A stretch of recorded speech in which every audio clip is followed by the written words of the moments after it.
The following program is intended for mature audiences.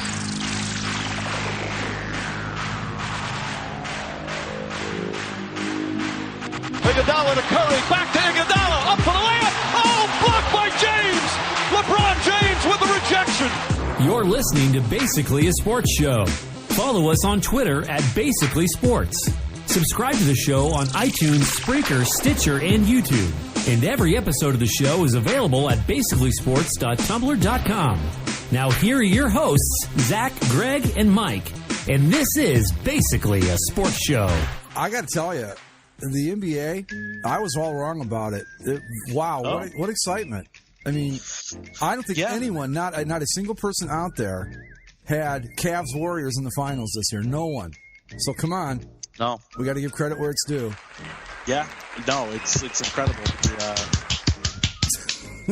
Yeah, it's outstanding. The amount of unpredictability. Right. The wide open field. So many upsets to get here. Two underdogs, Ragdarich's stories. The both of them really. Not only that, but this LeBron character, way overrated. Come on. Let's be honest about it. He's fallen backwards into these finals. For Absolutely, sure. 8 straight times, and the other 7 times too. Complete. Exactly. Yeah. Total lock. No, those Celtics really laid down in 3 of those games. Yeah. And hey, they laid the Pacers when they had 7 games against LeBron.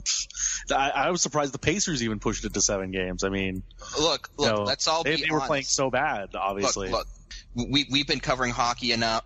I think we all know this, that the Celtics in that series were the better team in every way except scoring the most baskets.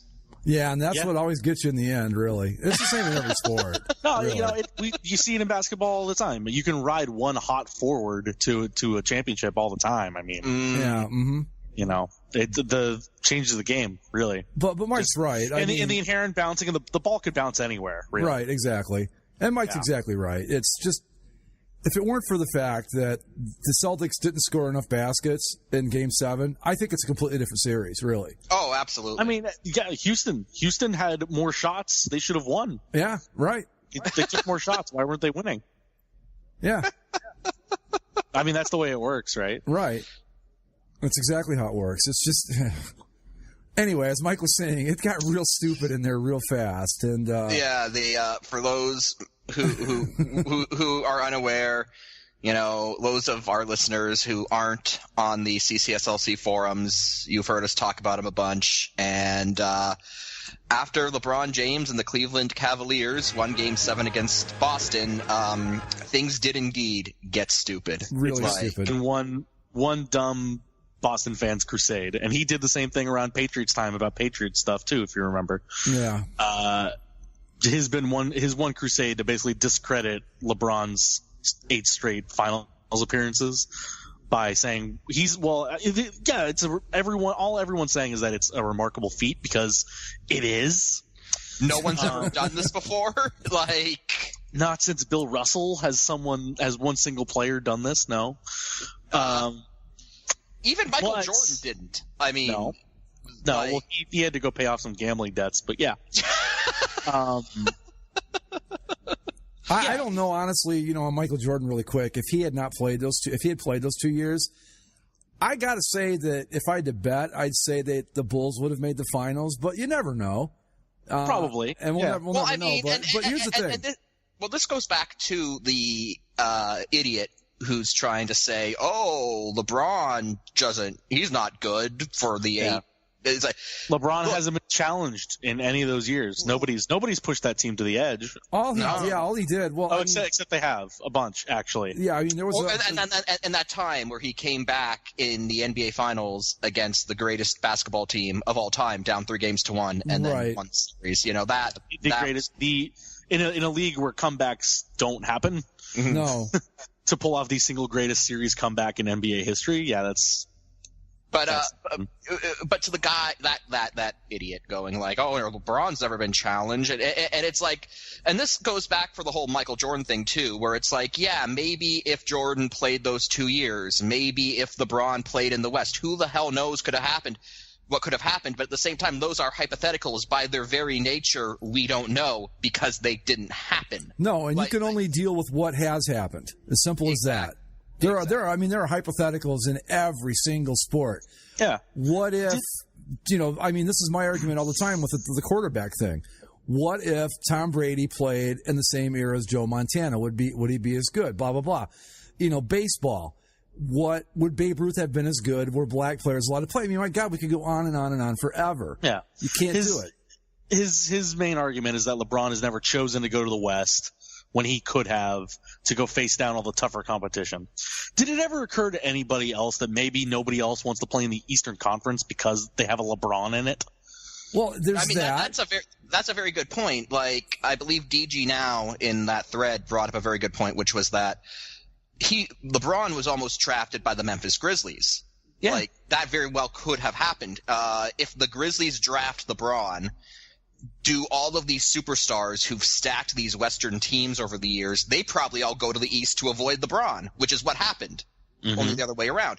The reason why LeBron is such a dominant factor in the East is because you have a lot of high-end talent that when they hit free agency go to the West to avoid playing LeBron, and as a result, you get a lot of these stacked Western teams. Well, if you look at it, the Golden State Warriors, with all that talent in the regular season, will play LeBron exactly twice. Whereas a team like, say, the Detroit Pistons are going, I don't know how the NBA schedule shakes out as far as how many times you play teams within your own conference and your own division. But I know that as far as cross-conference goes, it's a home and home, and that's it, basically. And and not only that, but when he left Cleveland the first time, what other team was as stacked as the Miami Heat were at that point? I mean, it wasn't a question of he pulled a Kevin Durant, to be completely honest about it. He went to where he thought he had the best shot at winning a title, which was Miami. Yeah. It had Wade and Bosh and that crew been playing for the Lakers. He goes there. I don't think the geography really has a whole hell of a lot to do with it, really. No, and again, I broke this down because I needed to know. So I'm not even going to call him out by name. The dumb Boston fan. No need to be redundant. Yeah. His specific argument that he hasn't faced a significant challenge in the East since 2012. Mm-hmm. So I said, okay, let's go look. In 2012, with the Miami Heat, the Heat played a 6-game series against Indiana in the Eastern semis and a 7-game series against the Boston Celtics in the Eastern Conference Final before rolling over the Thunder in 5 games in the final. Mm-hmm. 2013, 7-game Eastern Conference Final against Boston, where they then went on to beat the Spurs in 7 games. Series next year, 6-game Eastern Conference Final against Indiana. The year after, 6-game semifinal series against Chicago. The year after that, or with these were now with Cleveland, these last two. 6-game Eastern Conference Final with Toronto. 2017 is a different story because every game was 2 sweeps and 1 5-game series, and then they lost to the Warriors in 5 games. Right. Mm-hmm. So that's the one feather in his cap when it comes to, well, they didn't do anything, so then they got rolled over in the final. LeBron's teams have only been rolled over in the final 3 times out of his 8. The 5-game loss to the Warriors last year. Mm-hmm. The 5-game loss to the Spurs in 2014. Oh, that was an ugly one, yeah.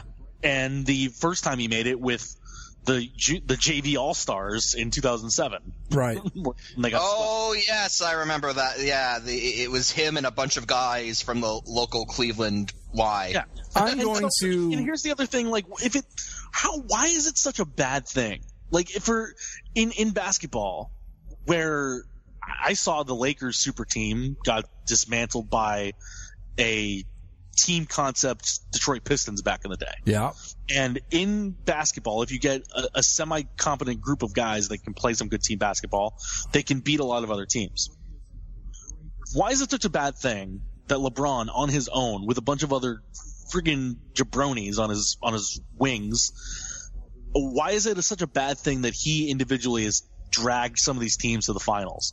Whether it's a stacked field against them or not, whether or not he's going up against the Monstars every single night. Like, if one player drags his team to the final over and over and over again, why is that bad? It's not. Torn down?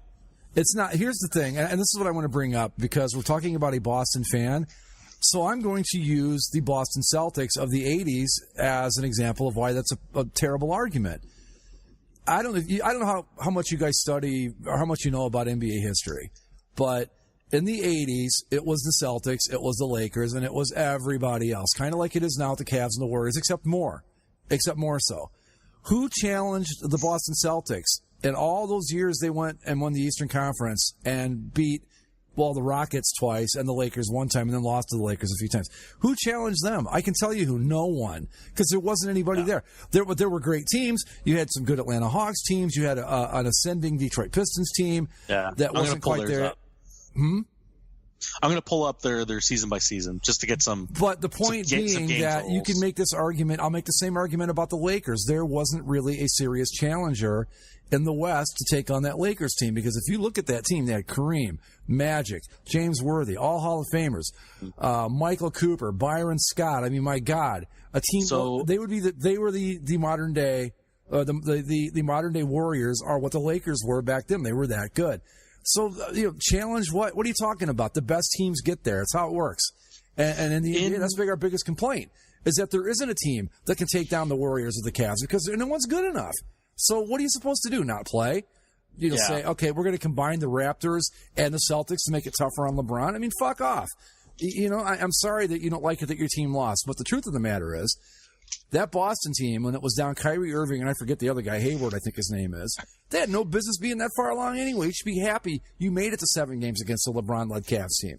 So give me a break. Sorry. No, you're absolutely right. I mean, Zach, you asked the question, why do we have to try to tear this down? The fact of the matter is, we don't have to tear this down. The only reason we are, let's be honest about it, is because a Boston fan got fucking pissy that his team just got beat. These arguments weren't there a year ago. These arguments weren't there any of the last 7, right? This only popped up in our sphere of reference because one guy was a delusional Boston Celtics fan, and he felt it's the classic Boston thing to do, right? Where when you lose, they actually weren't that good. Well, so if you lost to the guy that's actually not that good, does that make you worse? Oh yeah, we're terrible. Obviously, we're the worst. He should have beaten us in 4 games. Yeah, it's like okay. I experienced this during the Leafs-Bruins series when the Leafs pulled it to even 3 after being down 3-1. Oh, the should have been over in 5. The Bruins are choking. It's like, you're not going to say anything about Freddie Anderson, nothing about, the Leafs actually managing to score when they had the opportunity. Like, no, it's just all Boston choking. Okay. Yeah. Well, and if you should have beaten us in 5 and you didn't, then what does that say about you? Right. Well, and let's look at the specific game. Like, this was still a 7-game series where Boston was up 2-0. They destroyed the Cavaliers in those 2 games. Yep. It's not like those first 2 games were close. So all of a sudden now LeBron didn't have to face any adversity. He was down 2-0. He won 2 in a row. He was down 3-2, fended off the elimination. Then in Game 7, I'm sorry that the Celtics went 0 for fucking 17 from 3 or whatever it was. It was disgustingly bad. I'm trying to find the thing. It's not popping up right now, but okay, here we go. What exactly do you want him to do? So here, the Celtics overall from 3-point, they were 7 for 39. Ooh. And they one of their point guard, Terry Rozier, was 0 for 10. Jaylen Brown 3 for 12. And they just kept shooting them and shooting them and shooting them and shooting them and missing and missing and missing and missing. So, you know, if the Celtics ultimately lost by 8 points. Something like that, yeah. If you hit 3 more 3-pointers, you win that game. Yep. But no, you went what? Sorry, I forgot the number. 7 for 39. 39. And LeBron comes in, plays all 48 minutes, scores 35, goes 50% from the field, 3 for 8 from 3, makes 8 of 11 free throws, and has 15 defensive rebounds with 9 assists. I've got news for you. As someone who has LeBron James on his NBA fantasy team, that's a mediocre night for him. Yeah. Yeah. Like it's asinine. Like if LeBron has just fallen back asswards into all of these times, the Celtics had every opportunity to win this series, but they choked. They played like garbage, and so LeBron, being the great player that he is, took advantage of the situation and beat you. Sorry. Couldn't you make that argument though about every great player that? Like Michael Jordan, and I mean, really, was Michael Jordan ever truly challenged?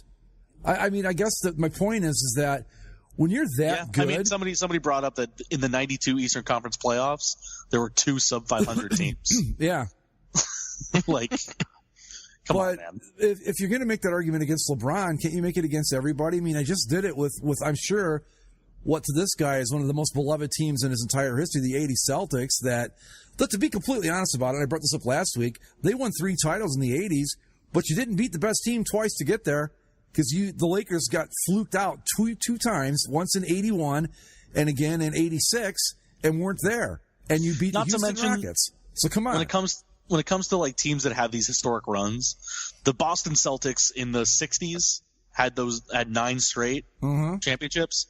Yeah, like 11 out of 13 or something like that. Right. It was a 10-team league. So, like, don't go bashing around everybody else for lack of competition when you're beating the same 8 has-beens year after year after year. In the only run that you can put up against LeBron making 8 straight finals is Bill Russell and the Celtics making 9 straight, or 10 straight, or whatever it was.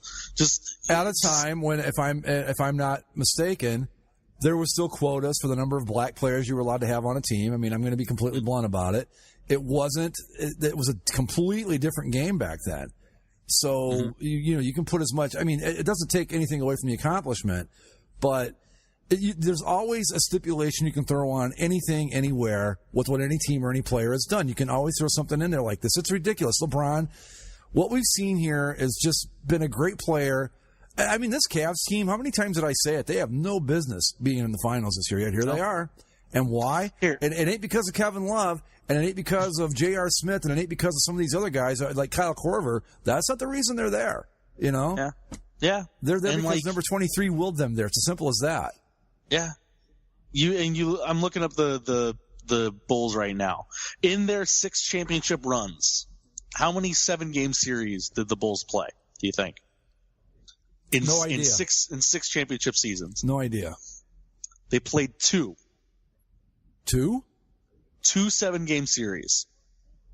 They played a 7-game series against the Knicks in the semifinals in '92, and a 7-game series against the Pacers in the conference finals in '98. That's it. Wow. They've played only 1, 2, 3, 4, 5, 6, 7 6-game series. 5 of those were in the final.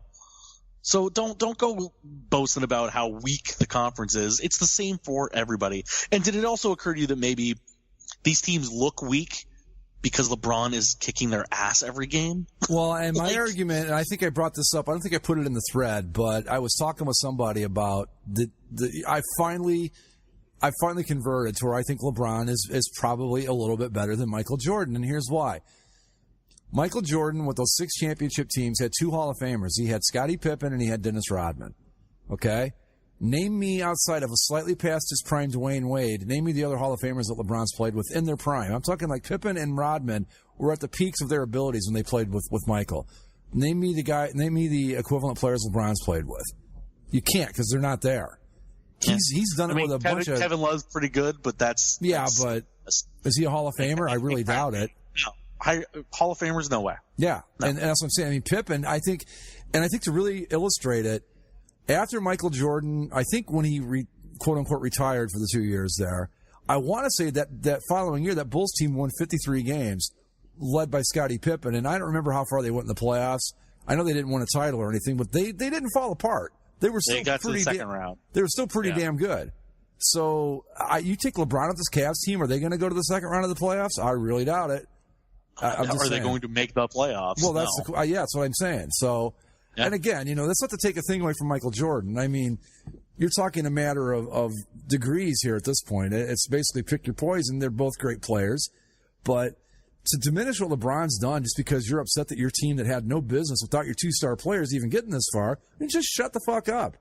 Deal with it. Like I said, the Celtics were lucky they got this far. And not because they're not a good team, but because 2 of their best players weren't even playing. You shouldn't be complaining. You should be happy you got that far, is what I think. Yep. Mm-hmm. And 100%. And LeBron, he's never been challenged. Okay. Let's name me another player that could take this crew, this bunch of zeros, and do what he's done with them. I mean, if you can find the guy, fine. There's one other guy that can do it, and he's not playing anymore, and that'd probably be Michael Jordan. Yeah. Yeah. But the team he's going to be playing on the other side, again, those scrappy bunch of underdogs. Yeah. I mean, hey, they were underdogs in this series, guys. They were the number 2 seed. Yeah, they didn't have home field advantage. No. The Warriors, despite, again, fighting off the illusion of a challenge in the Houston Rockets. And yes, okay, Chris Paul didn't play game 6 and 7. Doesn't matter, because in game 7, much like the Celtics, the Rockets shot 7 for 44 from 3-point range. Wow. James Harden, MVP candidate, 12 for 13 from 3-point range. Eric Gordon, 2 for 12.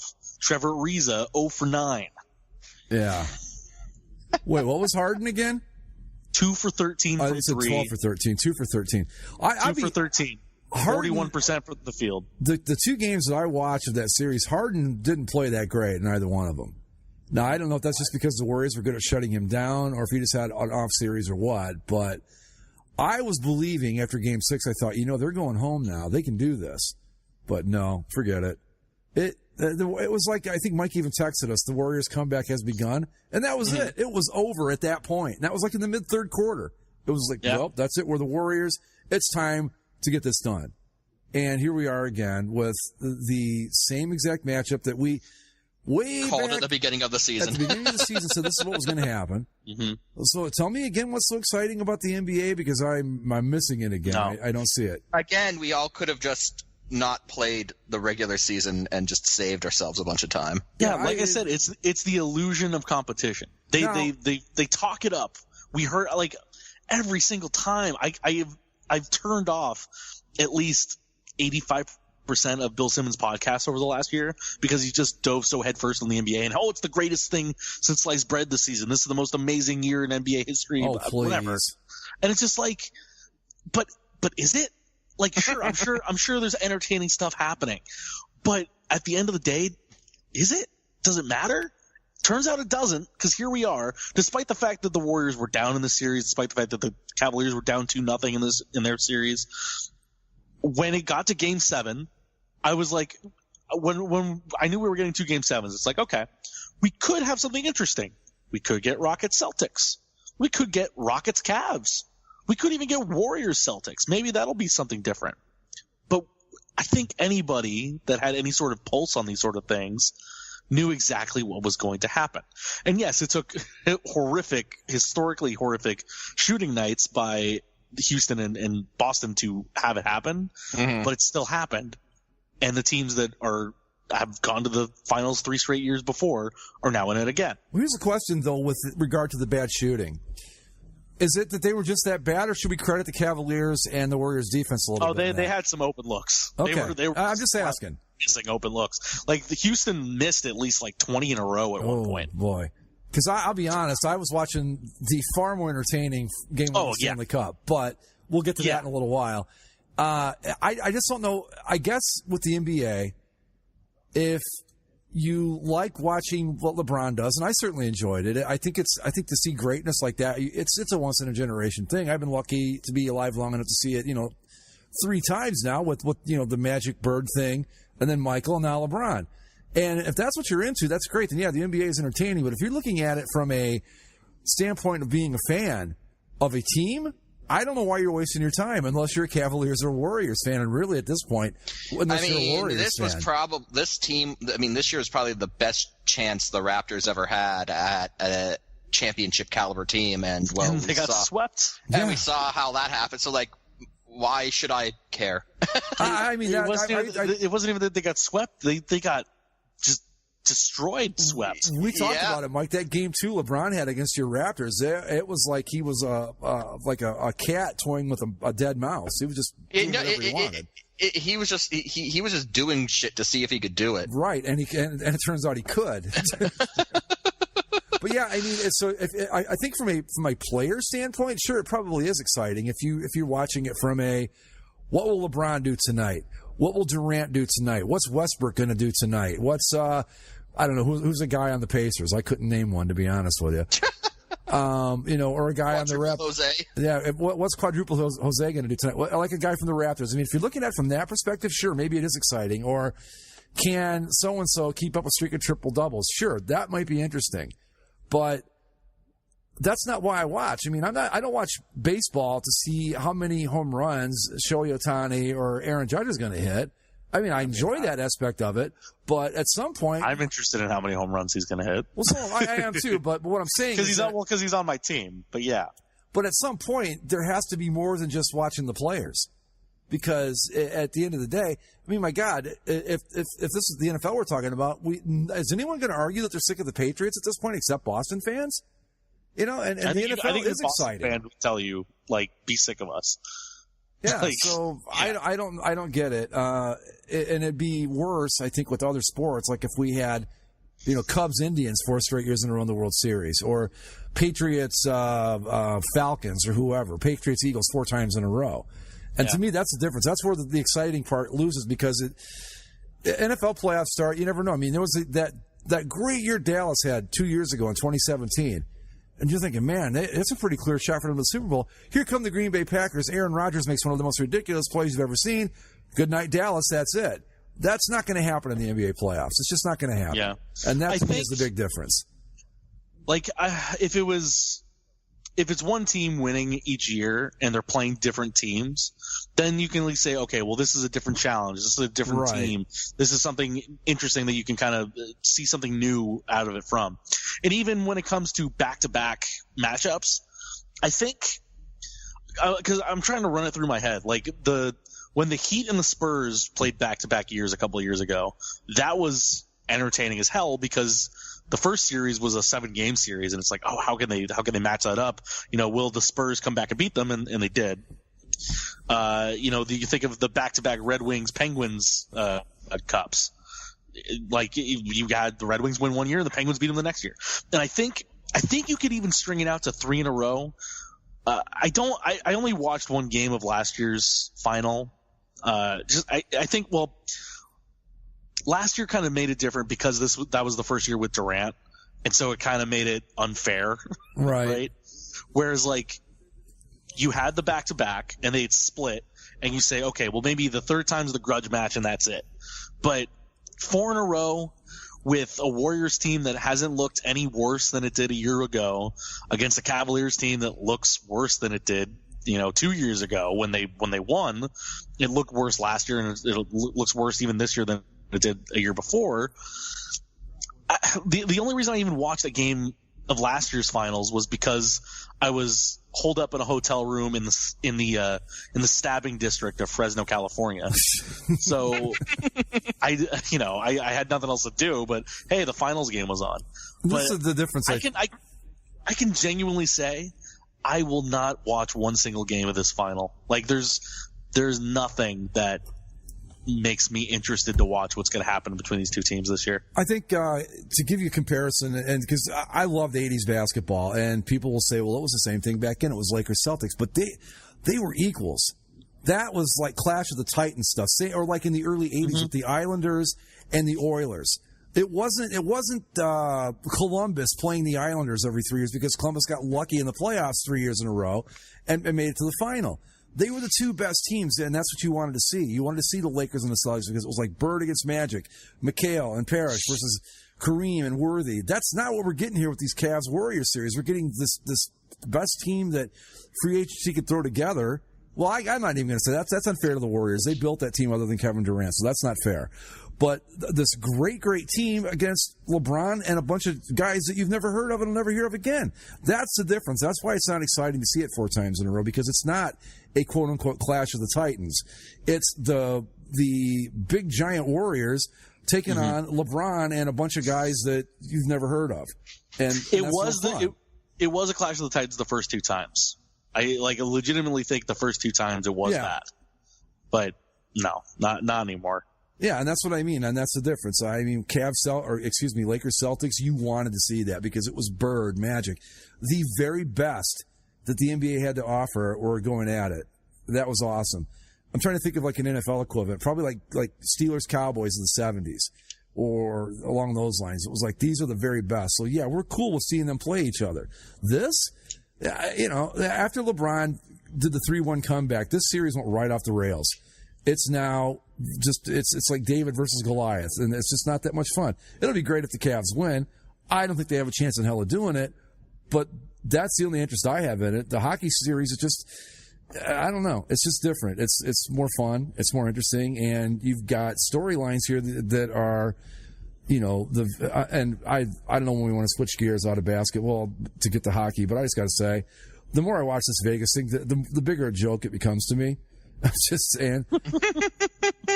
But let the hate flow through you. To the basketball, I mean, I don't know that, I think that if you're hating on LeBron for doing this, I don't know what to tell you, because it'd be like hating on Gretzky while he was at the peak of his game. You're really missing out on something pretty special here. I have a feeling that if we had social media back in the 80s, there would have been people like, Gretzky's won 4 Stanley Cups, but is he really that good?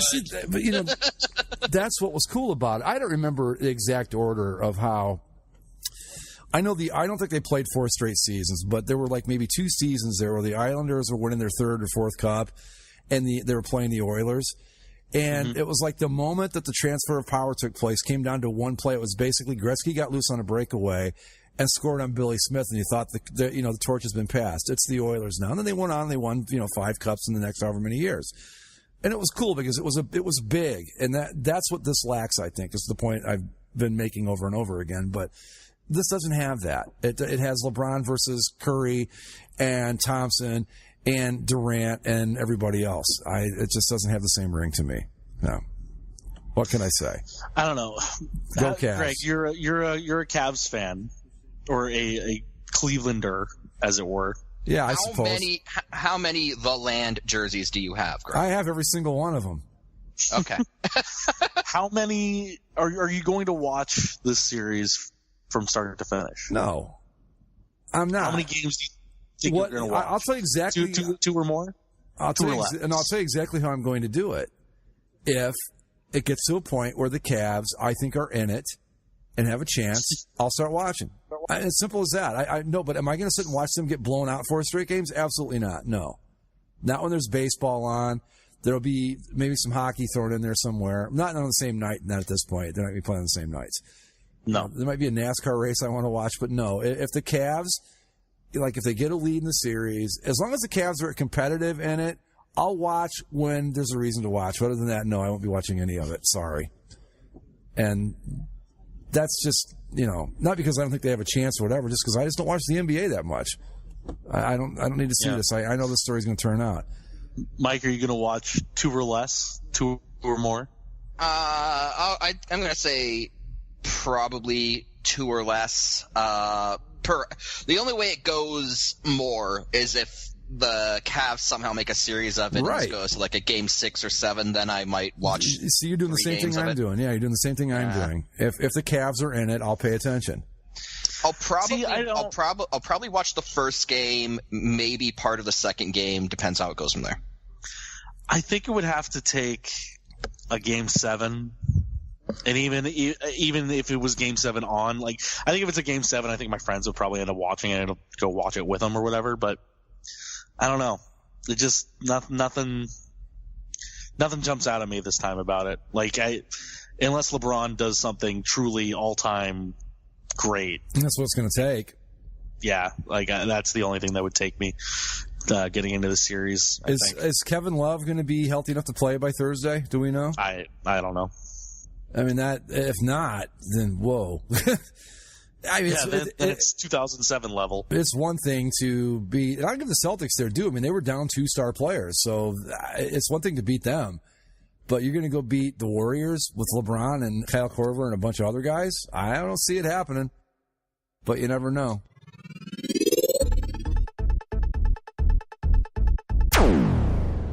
I did finally watch Wonder Woman on it was Netflix maybe, or did I record it off? I don't remember, but I finally watched that the other day. Pretty good flick. Yeah. For a DC movie, I think for a DC movie it was like The Godfather by comparison to the other ones, but it was okay. I thought that movie was really good until the ending when you're like, yep. The God of War is an old British man. Yeah, that was kind of. And they had to use so much CGI on him to make him believable as like. Yeah, that kind of ruined it. But I think that I can't remember her name. The actress that Gal Gadot. She's great. I can't think of a more perfect person to play that role. She's awesome. Yeah. But like I said, for a DC movie, yeah, it was like The Godfather when you compare it to like Green Lantern or some of the other garbage they've put out. But. Anyway, Green Lantern. Did either of you see Deadpool 2? I haven't seen it. Yeah, I have. I want to. Okay. Is it good? Yes. It's just as good as the first one. It's hilarious. Cool. That's one of my favorite lines, which is relevant to this conversation, which isn't a spoiler because it's in one of the trailers, when like Cable is monologuing and Deadpool just goes, "You're so dark. You sure you're not from the DC universe?" Yeah. Zip it, Thanos. But yeah, I liked. I was not familiar with Deadpool until I saw the first one, and that's just a cool character. I really like it. Deadpool's a national treasure of Canada. Yeah. They're, how dare you? Yeah, there was a petition after the first Deadpool movie to build a statue to Deadpool in Regina, Saskatchewan. Oh boy, Regina. Anyway, so shall we move on to the little puck here? Yeah, the far more interesting and entertaining of the two final series, most likely. I'm just going to go out and say it right now. I'm not making any predictions on this series because we have looked like morons pretty much throughout. From about the second round down, we've looked like idiots. So I don't know who's going to win. I don't know. I'm backing the Capitals, but that doesn't mean anything. I did say, though, in the earlier segment that the more I see this, the more it just seems like a joke to me that the Vegas Golden Knights are this good. Because that's a good hockey team. This isn't a fluke.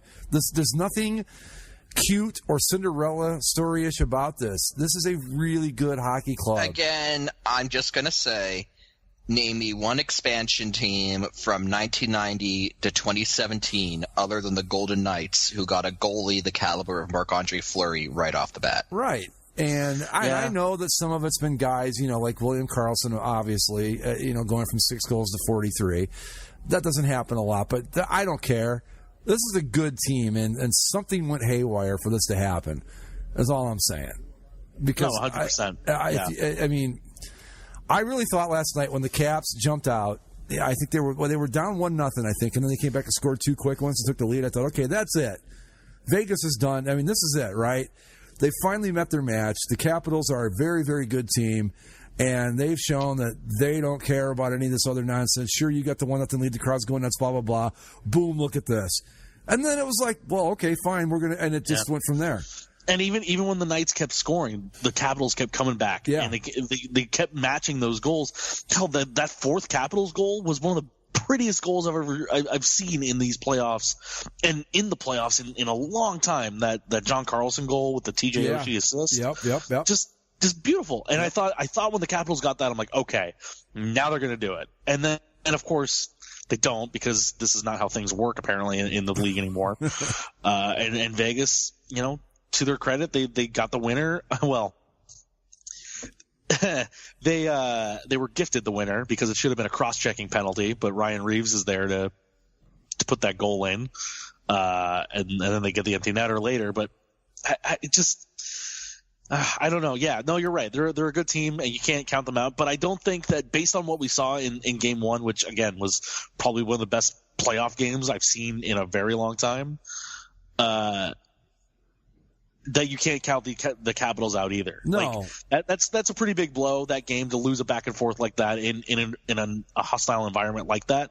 But I think the Caps have shown over the course of these playoffs, and even with their Game 1 performance, that this is not going to be a quick series by any means. No, and I think the fact that they if anything I took away from it is that the Capitals basically withstood Vegas's best shot, meaning that they didn't win, but when they kept getting match goal for goal. I mean, a lot of teams have just folded it up and said, okay, fine, but the Caps hung right until the end, and they withstood, I think, the best Vegas has to offer. Sure, they lost the game, but I don't think you walk away from it going, wow, we're just going to be outclassed in this series. I don't think anybody saw that or felt that way. At least I hope not, because I think that the Caps could just as easily turn around and win Game 2, and we're off to the races. And nothing in that game last night made me think, okay, Vegas has got this thing sewn up. But yeah, for sure. I think the John Carlson goal was a beauty. It really was. Yeah. Yeah. The thing that maybe is the thing to take away for the Capitals, their defense needs to be better. I think the Golden Knights were kind of coming at them all night, and when the Golden Knights scored, it seemed like they were kind of really fighting through to get their goals. When the Capitals scored, it felt like they were really fighting through to get their goals. Whereas Vegas kind of had things a little bit too easy on that end, which again is crazy when you look at the defensive unit for the Golden Knights, which should be their weakness. But here they are, still standing in a Cup final with a 1-0 lead. And Fleury was human. Yeah. And I think that's important to get them to get for the Capitals too, is because one, they've lost to Fleury in the playoffs plenty of times before, and two, Fleury has been the big thing that's carried the Golden Knights to where they are in this playoff run. So to get 4 goals on him, to get the kind of goals they scored on him in that game, I think is big for them moving forward too. And not to mention that if he gives up 4 goals a game, they're going to lose this series. Simple as that. So that's that's what I mean. You walk away from it going, I guess what I'm just trying to say, I'll make it quick, is that the Caps have nothing. I didn't see anything that would make me go into panic mode if I'm a Caps fan after that game last night. Yeah. What'd you think of the Stanley Cup Final opening ceremony that they put together? Fuck Vegas. I didn't see it. Well, this time it was, let's see, we had they did the thing with the projection on the ice with the banners. They had a couple more archers that shot fire arrows at the thing to make it burn. Did they? I know they cut a jet in half against Winnipeg. Did they blow up the Washington Capitol building? Did they do like an Independence Day thing? Yeah. I thought that they were going to behead a bald eagle at center ice. No, they just had a bunch of dudes with like red capes, and they had one guy like coming down from the ceiling like he was an eagle, but the troops that came to support him, the one thing that they did add to the arsenal was a catapult. Oh, good. So there was like a fake catapult that was launched next to the castle that took out the troops, and then the Golden Knight fought off the main Capitol guy and like scared him away. I guess it wasn't nearly as intense as cutting a fighter jet in half, but now was the Daft Punk tribute band there again last night? Oh yeah, they're there every game. Oh, okay, they've been there every game all season. Yeah. Okay, good. Yeah, and in pregame, they played an outdoor concert with Lil Jon and Travis Barker of Blink-182. So. Okay. Jesus. Again, to echo what my dad texted me, you know what they did at the old Forum before the games? Nothing. They played the game. Yeah, the Oregon player. That was it. Yeah. That was it. I was surprised. I guess not too surprised. But, did you see the shots of the crowd outside the arena? Yeah. It's impressive. Yeah, it is impressive how many people are showing up for this thing just because it's so outlandish, right? It's like it's an event unto itself, regardless of a hockey team or hockey fans. Whatever sport, I don't care what the sport is. If you get an expansion team that's playing for the championship in its first year, you're going to get fans. Simple as that. And this, sometimes it makes me wonder. And again, the conspiracy in me wonders sometimes. It's like, when we talked about, and we talked a lot about that market before this team ever even came into existence. And it makes me think, like, boy, this sure is, if I were going to make a market work, I wouldn't do a thing differently. I mean, this is perfect. This is, if you want to get the fans to show up, there's no better way to do it than the way they've done it this year by winning. Yeah. So, I don't know. I mean, I don't think that's the case, but I just am curious to see. I don't care what team you are, you're going to fall on some hard times.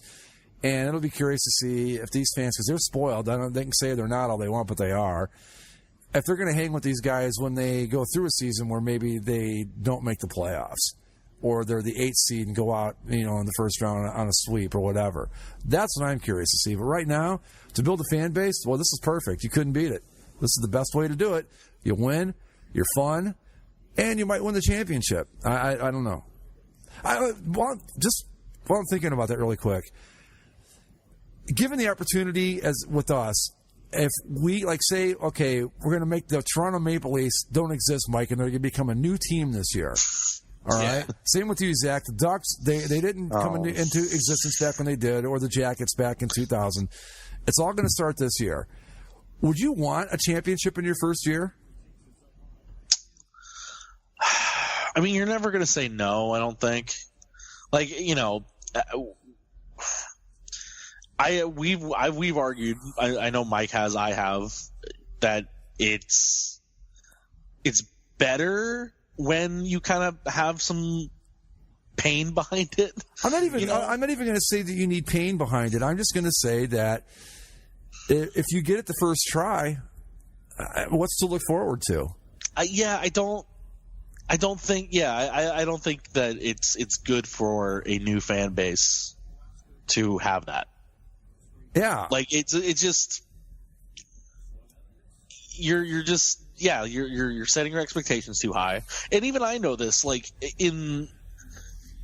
since the Ducks won the cup, before the Ducks had won the cup, everything was still kind of new, and it was just exciting to get to a new level, to get, to even have the experiences of playing in a final, playing in a Western Conference final, getting to the distances they did.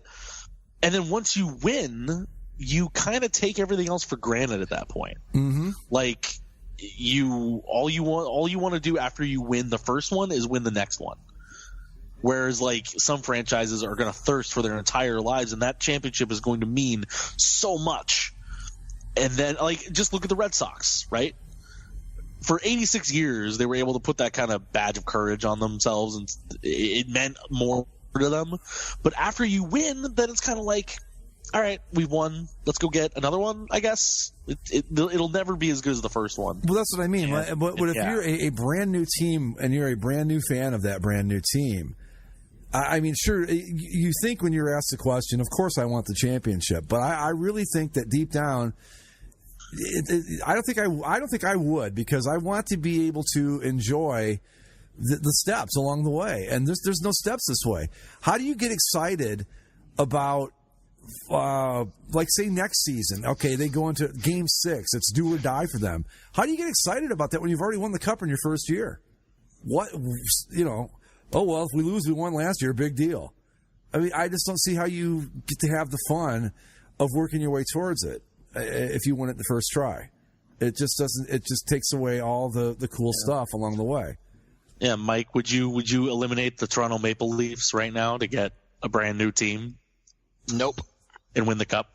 Nope. Well, we're going to create the Maple Leafs. They're the same team. It's just they don't exist until next year. No. Look, when the Leafs finally win a cup, it's going to mean so much given all of the bullshit that has preceded it that I've had to sit through. So yeah, and that's not even what I'm talking about. I mean, I get that. Believe me, I understand where you're coming from with that. I'm just talking about just this, it doesn't have to be crushing defeats and stuff along. I'm just saying the process where you get that 8th spot one year and you go, okay, we're here. This is fun, blah, blah, blah. And maybe next year we can, win it. Kind of like where Columbus is now. Okay, now we just got to win a series and who knows from there. But I just don't think it would be any fun to be this good this quick. I mean, of course, it would be a blast, but it would be so short term. It doesn't set a good foundation for your future as a fan, is what I'm saying. I don't think it would anyway. Because what do you look forward to after this? Another one? I think we have examples of that in the NHL, right? We have the Colorado Avalanche. Yeah. We have even the Dallas Stars won very quickly after coming from Minnesota, and those fan bases kind of seem there's no middle on them. Like if the Avalanche are winning or contending, then everybody's in on the Avalanche, in on the Stars. But when they're on the back end, when they're kind of in the bottom half of the conference, it's okay, nobody's going to show up, nobody cares, it doesn't matter. And maybe that's a product of just being. I think that's also kind of just the sports thing where guys come and go. But I think it seems particularly jarring. Like when the Stars were down for a few years, that place was empty. Yeah. And then they started winning, and now all of a sudden everybody's in their victory green jerseys, and everyone's a Tyler Seguin and Jamie Benn fan. But now they haven't made the playoffs in a couple of years, and it's like, okay, well, what happens now? Like, what are they going to go back to putting their jerseys back in the closet and not showing up until they think that they have another contender on their hands? That's what I mean. I mean, there doesn't seem to be any, with Colorado in particular, because they won the Cup the first year they were there. Yeah. So there's no middle ground for them. I mean, there is now, I think, but again, if you became an Avalanche fan that first year and they won the Cup, okay, now what? And that's what I think happens is you get the okay, now what? And that's if the Knights win this whole thing, well, now what? Next year, anything short of this is going to be a disappointment, and you don't really have anything to look forward to build along the way. It's Cup or nothing from here on in for them. And I mean, I guess that's fine, but it sure takes away a lot of the fun if you ask me. Maybe I'm wrong. I don't think I would like it. I mean, you just look at the differences between the two teams in the final, right? Yeah. Oh yeah. You have the Capitals. My God, the Capitals, for years and years of just running their heads into the wall. Just what happens, and just the simple fact of getting by the Penguins into the third round sent their fans into hysteria. Mm-hmm. Then you saw how they reacted to the team making the Cup final for the first time in 20 years, and now after. This is now their 5th Stanley Cup final game they've ever played. They're 0-5 in Cup final games. Like, the Vegas Golden Knights now have more Stanley Cup Finals games wins than the Capitals do. Yeah. Than the St. Louis Blues do. It's insane to put that into perspective. And then you have, it would mean so much more to so many if the Capitals finally fixed themselves and shed the choker label and repaired years of there's names that you could put behind all the Capitals. You're gonna have the names on the cup, but then as a Capitals fan you can sit there and be like Al Iafrate, Rod Langway, Olaf Kolzig, Joey Juneau, Adam Oates, up into this Alex Ovechkin era of Capitals that you can say these are guys that built this franchise and this is for all of them. Yep. Whereas with the Golden Knights, there's none of that. I let me see if I can find. Because I wanted to read this on the show. Again, in our CCSLC thread, in the playoffs thread, we had on Wisconsin. Yeah. He's a Wild fan, former North Stars fan. His kind of take on it was this. For me, it's simply unsettling to see a first-year expansion team win. Starting a team from scratch is supposed to take some time. you can accuse me of idealizing or whatever, but to have it fall from the sky before a fan base is even really used to having the sport, that's not how it's supposed to go. Is the explanation weak? So be it. And that's kind of what we said too. But he said exactly. Okay, Minnesota, where I'm from, where we never win. We had the Wild had an inaugural season like Vegas's. Would I be cheering for it? Yes. Just like I cheered for the Timberwolves to win games as I sat through their more than typical inaugural season. But I can say honestly that there's something a little unsettling about it, a little impure. And I think that's what I kind of took out of it, was that it's unsettling and impure. Yeah. Like, sports is kind of the whole reason that professional sports is a business, right? Is the passion that people have for it and the bonding and the connection that you make. And you can argue some of that for Vegas because of when the team started right after the shooting, and that it was a way for the community to heal. And there is a little bit of that, but you don't have the 30, 40 years of bonding that you have with fathers and sons, mothers and daughters, generations taking each other to games, watching games on TV year after year, of going through the ups and downs of a team to finally be, this might be the wrong way to word it, but rewarded for that. It's satisfying. And there is something pure about the sport that you work towards these goals. You don't just get it handed to you. Mm-hmm. And that's where Vegas comes in, where, yes, of course, they had to win the games. They had to get to this far, and they had to, win the series. But it doesn't – it's a weak argument ultimately, but it's not how this is supposed to work. So you're not going to have the same feeling as a Golden Knight fan that you would as a Capital fan. No. I've seen a couple videos of people that are ex-Capitals fans that were living in Vegas that are now Golden Knights fans. And if the Golden Knights win, they're not it might mean something to them because they've been hockey fans for a long time, but it wouldn't mean the same if the Capitals won it instead of the Knights. It just simply won't. I can't imagine. I can't believe if they were Caps fans for a long time. Okay, I don't care if they do live in Vegas. When your team that you've followed for so long, you can't just go, okay, I want the Knights to win over my guys. That's not going to happen. Well, I think it's something maybe even before the year. It's like, okay, I'm tired of seeing the Capitals lose in the playoffs over and over and over again. I'm done. This is it. I have this new team. I'm going to break clean and play and choose them. And then just the worst fate that you could have, that the team that you sworn off of is now the team you're playing in the Cup final. Right? Yeah, but it doesn't work like that in real life. I mean, that's like me saying, and look, I've said it a million times on the show, on the boards, everywhere, that these Browns to me are not the same as the original Browns. I won't say they're not the real Browns because that starts a whole other thing. But at the end of the day, if they, I want them, I can't just go that I don't care about them. It just doesn't work like that. That's why I'm saying, okay, maybe they switch their allegiances to Vegas this year, but when it comes right down to it, they're still Capitals fans. They have to be. And if not, if they really are legitimately off the Caps bandwagon and dyed-in-the-wool Knights fans, they were never Caps fans to begin with. That's how I feel about it. Because you can't just walk away like that. You can't just walk away, especially after one season. I have had so many good opportunities to ditch the San Diego, now Los Angeles Chargers of Costa Mesa. And I found myself over the last year or so, getting so mad at the way this team would blunder away potential wins. It's like, well, I guess that means I still care. Yeah, and I mean, I think, Zach, you saw it kind of in reverse effect with the Rams. You were a Colts fan, but when that team became your hometown team, we told you, we're like, you're not going to be a Colts fan anymore. Are you trying to kid?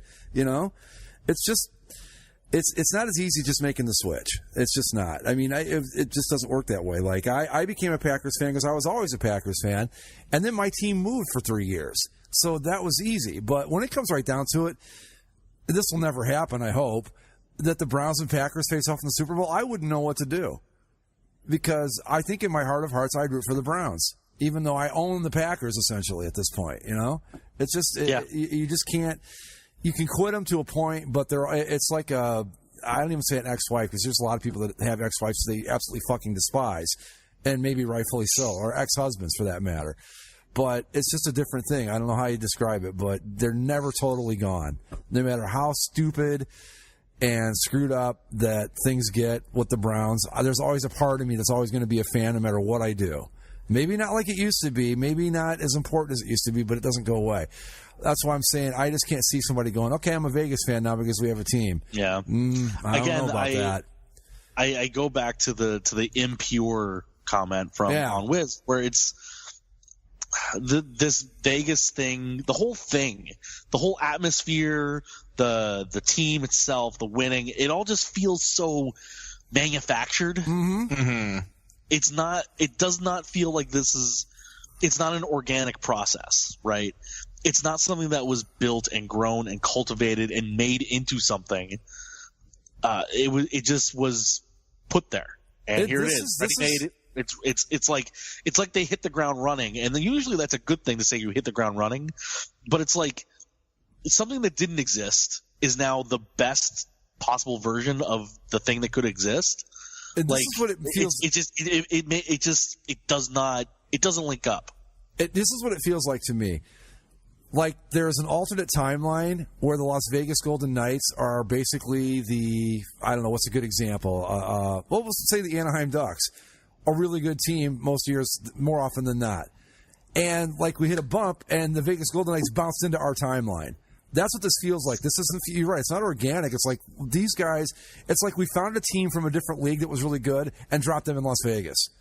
And that's what it feels like. It doesn't feel like this is an expansion team. It doesn't feel like it's a Cinderella story. It feels like we took a team from the Earth 2 with their NHL and we dropped them into our NHL. That's what happened. It's this damn Bernstein Bears universe. That's what's going on here. Yeah, it's just weird. I don't know. It's just it literally feels it's still so surreal because this thing didn't exist. Like 8 months ago or whatever. Yeah, this team was not a thing.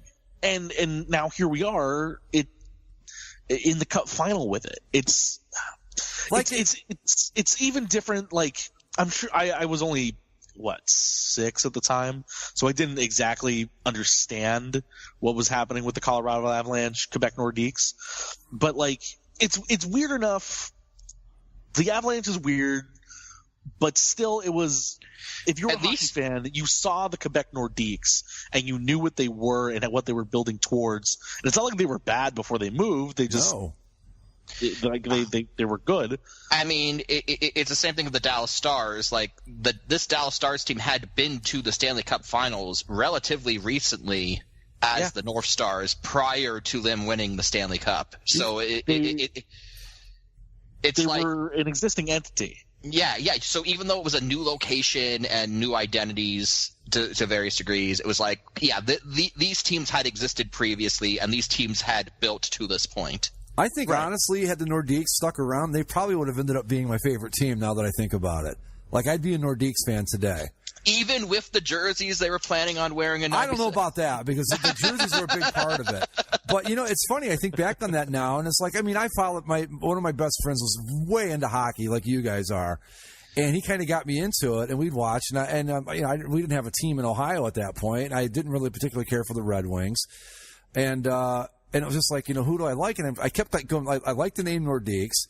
I loved the fleur-de-lis on the jersey. I thought the jerseys were cool, and they were pretty good, and their fans were crazy, and I thought I kind of liked these guys, and they were gone, and that never happened. But in that alternate timeline where the Vegas Golden Knights, where we got them from, in that universe, I'm a Nordiques fan because they never left.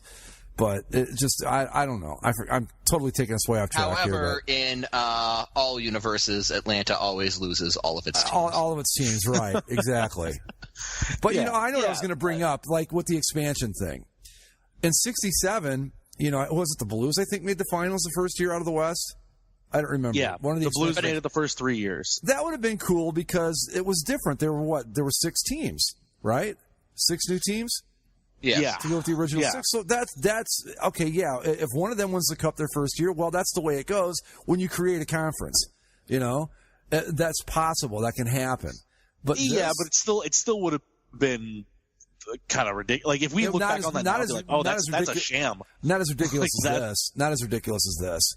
No. Yeah, no, you're right. But it would still you'd still look back on it and think, "Oh, that's awful." Those jerseys are fucking terrible, Mike. I can't believe they even considered those things. No, this was going to happen. They didn't more than these were going to be the Nordiques uniforms. Mike's posting those horrible Wolfpack fucking stupid purple and teal Nordique jerseys. Goddamn, I would have left. I would have said, "Fuck it, I'm moving to Colorado" before I wore those things too. The thing that's weird about those two is that those are like the almost the same colors that the Mighty Ducks ended up or were using at the time. So it's like it'd just be weird to have two teams with the exact same color scheme like that to play against each other. But I guess I mean we have it with more traditional color schemes. I guess it just would have been weird with a specifically 90s color scheme like that too. And besides, like eventually the Nordiques would have gotten rid of these anyway. So there would have been backlash. They would have gone back to the blue. And no, first they would have kept these jerseys but changed the colors to red and blue, like that thing where they tried to have it both ways, and then they would have. Then of course they would have introduced the old uniforms as an alternate, and then they just slowly worked their way back. Kind of like what Pittsburgh did. Yeah, like Pittsburgh, like Philly, like the Oilers. Hey, speaking of Philly, and I'm going to go way off track here, but okay. I was out at Ohio Bike Week yesterday, and leaving one of the water park hotels we have up by Cedar Point was a bus that said Philadelphia Junior Flyers, and I didn't know what that is. Are you guys familiar with that? I mean, they had like like the most of these hockey teams have a youth. Okay. Like youth hockey. It's not the same thing as like the Canadian junior teams. Juniors. No, I know that. Yeah, but it's like 12, 13 and under. We'll see, because the Ducks have the junior Ducks, the Kings have the junior Kings. My initial instinct was to flip off the bus, and I thought, well, they're probably a bunch of kids, so that wouldn't be so cool. Yeah. So I'm like, fuck, Flyer. It's a good thing you didn't do that. A Philadelphia Flyer is a Philadelphia Flyer. I don't care how old he is. Oh God! Speaking of hockey playoffs, I want to bring back an old but much beloved segment of the show. Oh. Bolts Talk! Oh, here we go. Bolts Talk. We're talking about the Bolts. Because I have... hey, is Cream America still around anymore? I've been posting. I haven't seen it. He must be in the baseball thread all the time, then. I haven't seen it. Yeah. Okay. He's around. there. Oh, good. Good to know. And this actually, what I want to talk about now, kind of built off a mini conversation he and I had in the playoff thread after the Lightning were eliminated, Game 7 versus the Capitals. Not just eliminated, but taken out behind the woodshed and 4-0 Capitals in that Game 7. Is it about time that we can all admit that John Cooper is not a good hockey coach? Well, I mean, he was a terrible football coach and couldn't beat Michigan. I know that. I promise that's the last time I'm going to make that joke, all right? That's it. No more. I don't know. I think I wouldn't say he's not good. What he's doing is wading into the Bruce Boudreau territory. That's not a good place to be. Where he's clearly a good coach. He wins plenty of regular season games. They even win a few playoff rounds here and there. But they don't win the big ones, right? They made it to the Cup final. They have. But they were just outplayed by a dynasty Blackhawks team in that series. Yeah. And the other time, but they have lost 3 Eastern Conference Finals now? Yes. I believe so. Yes. Yeah. But, so that's I wouldn't say he's bad. He's just he's teetering on the cusp between unlucky and choker. Because I know that's something that's also been thrown around is Steven Stamkos might depending on what happens with the Capitals, the Lightning and Stamkos in particular may have to take on the mantle of Ovechkin and the Capitals as being the Eastern Conference choke artists. Because the reason I bring this up is because Kramerica responded to my inquiry in the NHL thread, and living in Tampa, I have, I guess because I am Canadian, people just feel like I must want to talk about hockey all the time, and so I get that a lot. And so I've had a lot of people going like, oh, you think John Cooper, I think it's time for him to go, and It's something that, I've heard a lot recently, and it's something that I think warrants being discussed, because I think given the season that the Lightning have, I believe at one point in the season, Zach, you referred to them as the Death Star of the NHL, just like going through everyone. And not winning a Stanley Cup, given that season, has got that's a disappointment. Like, this isn't a case where you can just say, "Oh, we're happy we got as far as we got." No, this was a disappointment. Right. That's for sure. And I just wanted to bring up some stats that Kramerica actually provided for me. So this is all under the reign of one John Cooper. 18-16 home record in the playoffs. That's not great. 4-9 home record in both the Eastern Conference and Stanley Cup Finals. That's 1-5 record in potential closeout games in the Eastern Conference Finals. That's bad. Change the name from John Cooper to Bruce Boudreau, and it's not to mention that when you think about. I mean, I don't know. I haven't been following the Lightning that closely, but they really kind of Boudreau'd in the elimination game this year too against the Caps. I mean, they just didn't. Oh yeah. Well, the Eastern Conference Final was pure, unadulterated Boudreau game plan. Let's run through this, because I've seen this play before, and these are how the acts go. Act 1. Zach is painfully aware of how all of this works. Oh yeah. Act 1, lose first 2 games at home in disappointing fashion. Mm-hmm. Well, they did that. They got their ass kicked. We all thought, oh, the Capitals are on a roll now, right? Remember all that? Yeah. Yep. Well, then you go on the road and you regroup and you play some gritty games and you win 2 in a row and you take that momentum back and you win game 3 at home. Yeah, they won 3 in a row. On the road. Yeah. You win 2 on the road, 1 at home. You're up 3-2 now. Act 3. We don't have to win Game 6. We have Game 7. We don't have to win Game 6 on the road. We have Game 7 at home. Lose Game 6. Lose Game 7 in disappointing fashion. Yeah, I can say that happened against Nashville. It happened against the Kings. It happened against Nashville a second time. This is kind of what the Ducks did plenty of times. And so Tampa Bay Lightning, I now dub the Boudreau East. There was, and this plays into the last stat that Kramerica provided. They have blown a 3-2 series lead in their last 2 Eastern Conference Finals appearances. A few years back, they lost to the Penguins after going up 3-2, and now they've lost to the Capitals after going up 3-2. So, yeah, again, those Ducks teams that went to 4 straight Game 7s and lost them all, they were up 3-2 every single one of those times. Mm-hmm. I've seen this before. You're not a bad team.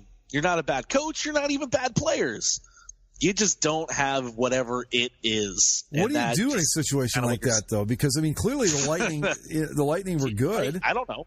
You know, that was Greg. We've done this dance. What do you do with the Ducks? What do you do with the Lightning? What do you do with the Capitals? I think you got to go with the new coach. What do you do with the Sharks? I don't know if the evidence is as overwhelming for John Cooper as it is for Bruce Boudreau, but if it is, it's starting to get there. That's the only thing. He's not Boudreau yet, but if it happens again next year, if it happens again next year, he's done. You cannot do that again. He's not full Boudreau yet, but I can see him eyeing the barbecue platter. Another thing worth mentioning is that Steven Stamkos, of course, in the 17 regular season games played, not regular season, sorry, postseason Tampa Bay Lightning, the games the Tampa Bay Lightning played, he had only 3 assists and 1 empty net goal at even strength. Wow, really? Seriously, this playoff performance was a case where being in Tampa and seeing a lot of, I had always heard from Lightning fans that, Steven Stamkos always goes away in the playoffs. But this was like the first time that I had actually watched it with any degree of regularity. And Yeah, seriously, as upset as I was that he didn't sign with the Leafs a few years back, actually not too broken up about it. I'm kind of glad he didn't now? Yeah, like, he only has one move, which is to just hang out on, like, the face-off circle and hit slap shots, and that only seems to work when his team's up a man. So, yeah. I mean, Stamkos, I mean, I don't know. Again, I don't know. I know we're in Bolts talk, but I don't know that much about the Bolts. But he's kind of like their guy, right? Oh, yeah. Yeah. What did you say? 3 assists and that's it? And an empty netter? 3 assists and an empty net goal at even strength over 17 games. Damn, that's no. That's what like a fourth liner guy does. Come on. That's bad. No, it's. I'm telling you, all signs are pointing to what we're going to have to deal with, calling the Lightning soon enough. But I think if Washington can win this, if Washington can pull it off and win this year, like then the crown just falls to Tampa. Sure, absolutely. And the difference between the only difference between the Capitals, the Bruce Boudreau Capitals, the Bruce Boudreau Ducks, and the Lightning is at least the Lightning have made the Eastern Final and they made it to the Cup Final, right? Mm-hmm. So they can always it's not nearly as terrible because they have that to lie back on. And I think two of those Eastern Finals were 7-game series. The Capitals won and one other one. The Penguins one was, yeah. Right, you're right. And so it's not like they were just destroyed. And again, it's one of those things, like I said, where it's clear you're a good team, you have good players, you win a good amount of games. Even in the playoffs, you win a couple rounds here and there.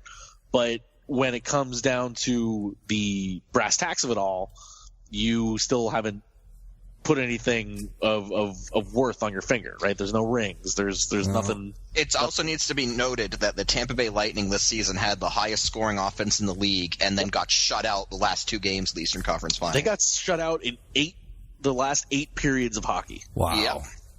Wow. Like, come on.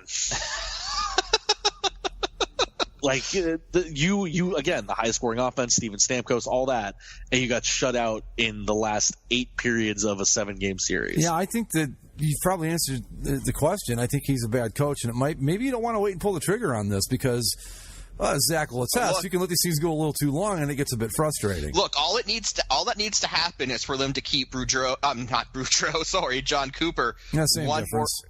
One more year. Like, all they need to do is keep him one more year than they should have.